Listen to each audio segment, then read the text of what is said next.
Ci troviamo a Valle Vecchia di Caorle, siamo all'interno dell'azienda sperimentale gestita da Veneto Agricoltura, un'area che è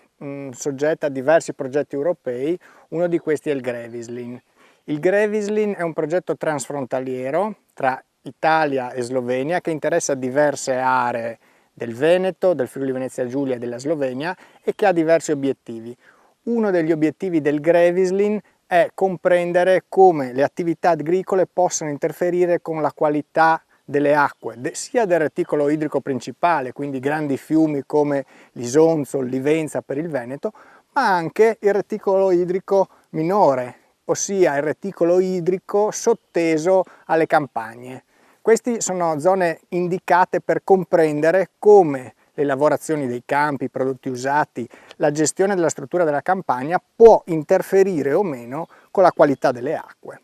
Per capire al meglio queste interrelazioni è stato avviato un progetto di monitoraggio, un'attività di monitoraggio che mira a analizzare la presenza di specie target appartenenti a differenti gruppi faunistici, quindi le farfalle, i pipistrelli, gli uccelli legati appunto all'acqua, per comprendere come la loro presenza possa essere legata o meno alla qualità dell'acqua e quindi alla tipologia di attività agricola che viene svolta. In quest'area sono state scelte 4 stazioni di campionamento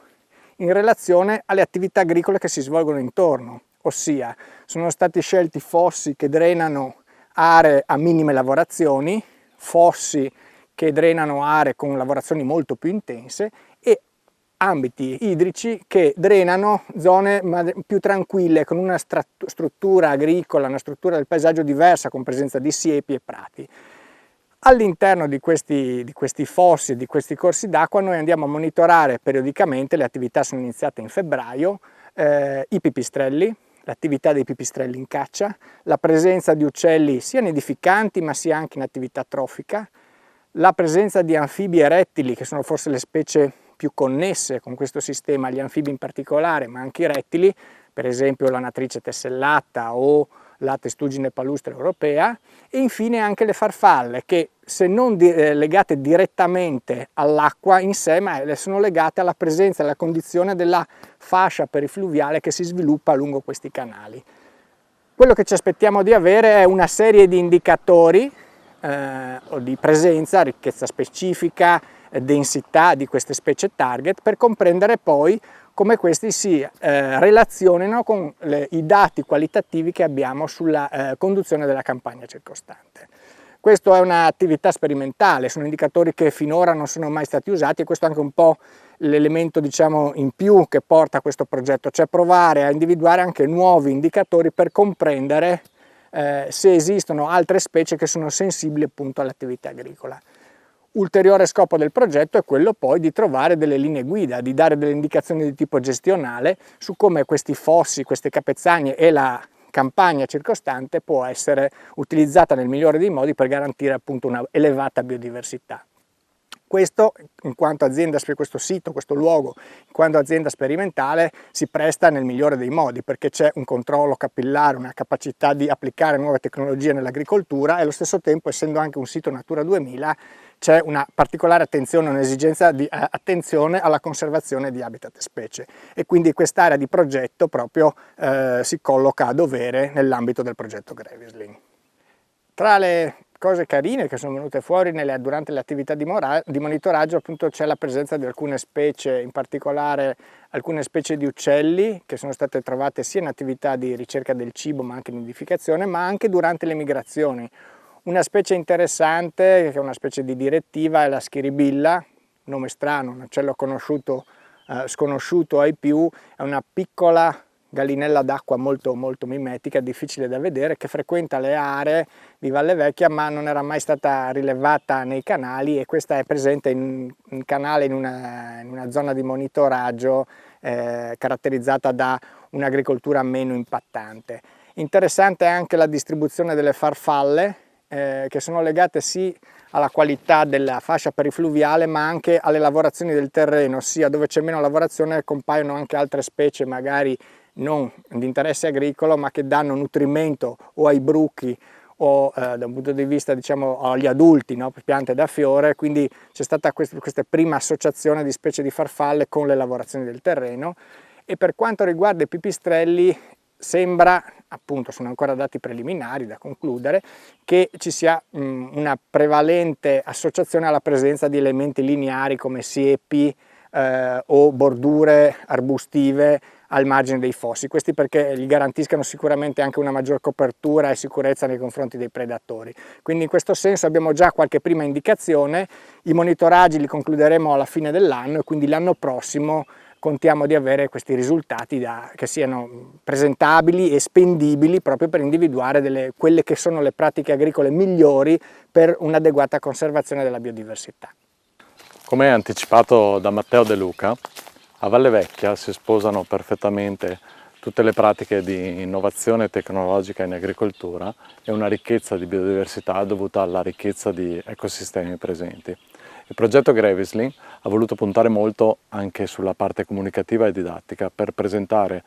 tutte le buone pratiche messe in atto in questi anni dall'azienda Veneto Agricoltura e poterle portare anche al mondo della scuola, in particolar modo agli studenti che un giorno probabilmente si occuperanno di agricoltura. Per questo sono stati coinvolti 11 istituti scolastici della provincia di Venezia, della provincia di Pordenone e della provincia di Udine e Gorizia, per poter concordare con loro un progetto che potesse definire una serie di obiettivi didattici all'interno dei contenuti trattati dal progetto Grevisling. Sono stati coinvolti ovviamente subito gli istituti tecnici agrari, istituti professionali a indirizzo agrario, ma anche alcuni licei scientifici e un paio di scuole secondarie di primo grado. Questo ha fatto sì che potessero essere coinvolte 36 classi di età diversa, con le quali sono state preparate una serie di attività didattiche a scuola e in previsione anche una serie di attività didattiche direttamente qui in loco nell'azienda. L'idea base è stata quella di non presentare semplicemente le pratiche che vengono utilizzate, ma poter concordare e ipotizzare con gli studenti delle soluzioni rispetto alle dinamiche tra uomo e ambiente rispetto all'agricoltura. Sono stati previsti 3 incontri. Nel primo incontro appunto veniva discusso la relazione tra uomo e ambiente e assieme ai ragazzi venivano individuate relazioni e possibili difficoltà che ci potessero essere nel momento in cui si instaurano dei conflitti tra uomo e ambiente. Nel secondo incontro invece si andavano a ipotizzare delle possibili soluzioni e nel terzo incontro, direttamente qui a Valle Vecchia, si potevano sperimentare direttamente le pratiche messe in atto da Veneto Agricoltura. Questa successione di interventi didattici partiva da un'idea anche che molto probabilmente gli studenti che attualmente studiano le pratiche agricole, probabilmente quando andranno a operare nell'ambito lavorativo utilizzeranno delle tecniche diverse da quelle attuali e quindi valeva la pena concentrarsi maggiormente su quelle che sono le problematiche e come si possono riconoscere e risolvere piuttosto che le singole pratiche messe in atto. La pandemia e il blocco degli istituti scolastici ha creato dei problemi al progetto, ma in accordo con gli insegnanti di riferimento sono state attuate alcune soluzioni diverse. Metà delle classi hanno deciso di proseguire comunque il progetto in una forma di didattica a distanza, concentrandosi su alcune tematiche, in particolar modo l'utilizzo del suolo, l'utilizzo dell'acqua e la biodiversità in agricoltura. Una parte delle classi invece ha deciso di spostare all'anno scolastico successivo tutti gli interventi. In ogni caso per tutti gli istituti scolastici è prevista nell'anno scolastico 2020-2021 l'uscita direttamente a Valle Vecchia dove poter sperimentare quanto appreso durante l'anno scolastico.